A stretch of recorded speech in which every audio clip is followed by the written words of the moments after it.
नमो नमः। अहमस्मि डॉक्टर रामकुमार झा, अंशकालिक सहायक प्राचार्यः, ज्योतिषं पूर्णिमा राम प्रताप संस्कृत महाविद्यालयः, बैगिनी, दरभंगा। इदानीं मया पापग्रहाणां केन्द्राधिपत्ये विशेषता प्रतिपाद्यते। विषयोऽयं लघुपाराशरी नामके ग्रन्थे सम्यग् रूपेण प्रतिपादितः उपलभ्यते। तथा हि कुजस्य कर्म नेतृत्व प्रयुक्ता शुभकारिता त्रिकोणस्यापि नेतृत्वे न कर्मे सत्वमात्रतः। अर्थात कुजस्य भौमस्य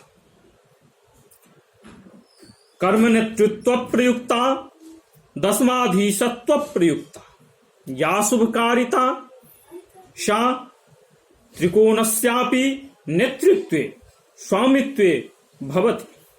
केवलं दशमे सत्त्वेनैव न भवति, परं न दिशन्ति शुभं नृणां सौम्याः केन्द्राधिपा यदि क्रूराश्चेदशुभं हेते प्रबलाश्चोत्तरोत्तरम्।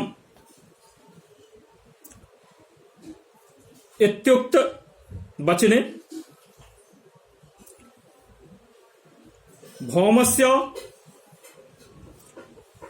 शुभफल प्रदत्त कथनाभावात् पापग्रहाणां सर्वेषां शुभत्व प्रतिपादनात् अयम् अर्थो न साधु स्यात्। अतोऽत्र अन्य प्रकारेण व्याख्यायते। कुजस्य अर्थात् कुत्सितं जन्म जायते यस्य तस्य कुजस्य पापग्रहस्य कर्म नेतृत्वे दशम चतुर्थ स्थानाधीशत्वे या शुभकारिता सा त्रिकोणस्यापि स्वामित्वे भवति। दशमे सत्वमात्रतः अर्थात कर्मे सत्त्वेनैव शुभकारिता न भवति। अथात्र हिंदी भाषायां अर्थः छात्राणां ज्ञान संवर्धनाय प्रतिपाद्यते। कुज अर्थात निसर्गतः पापी ग्रह के केंद्राधिपति होने से सामान्य रूप से जो शुभ फल दातृत्व कहा गया है वह उसके त्रिकोणेश हुए बिना संभव नहीं है। अर्थात पापग्रह यदि केंद्र त्रिकोणाधिपति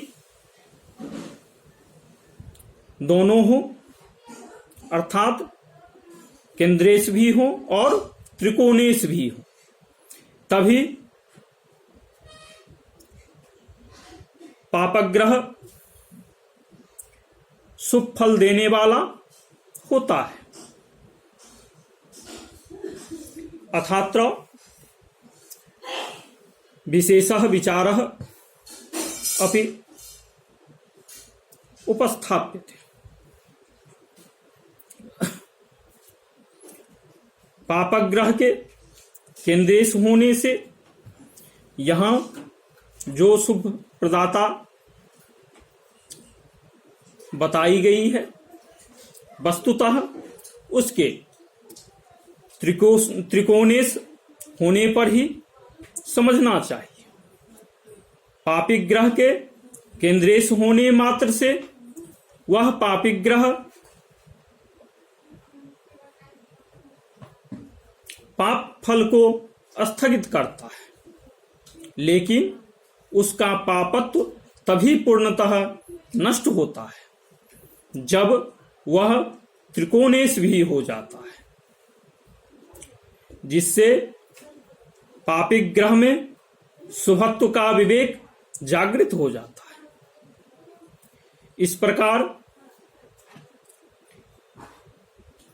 इससे इस बात की पुष्टि हुई कि केंद्रेश होकर यदि पापिक ग्रह त्रिखंडाएश भी हो जाए तो वह प्रबल पाप कारक हो जाएगा। इस श्लोक में कुछ शब्द से पापिक ग्रह और कर्म शब्द का अर्थ यहां केंद्र किया जाता है।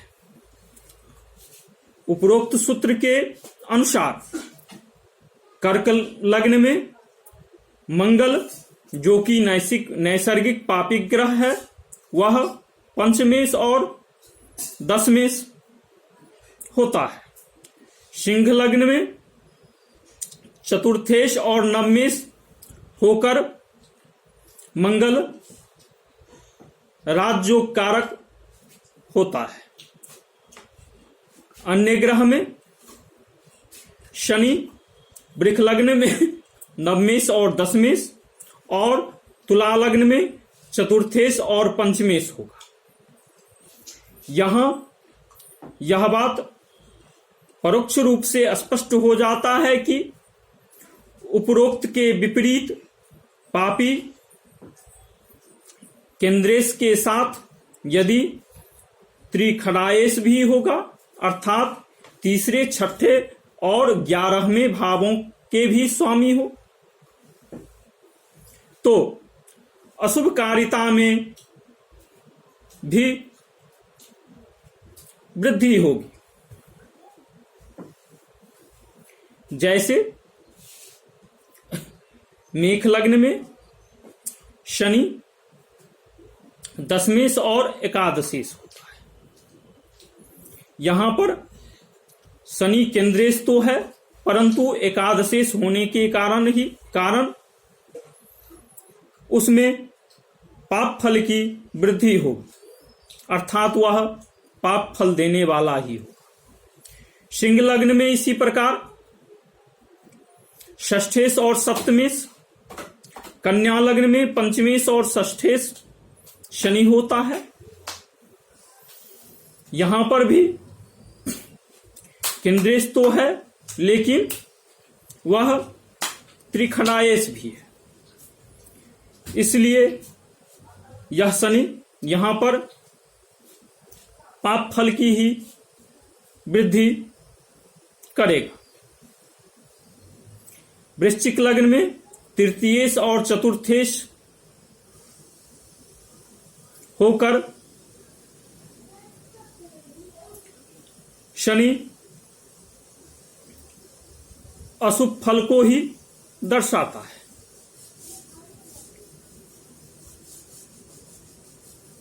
इत्यलमिति शम।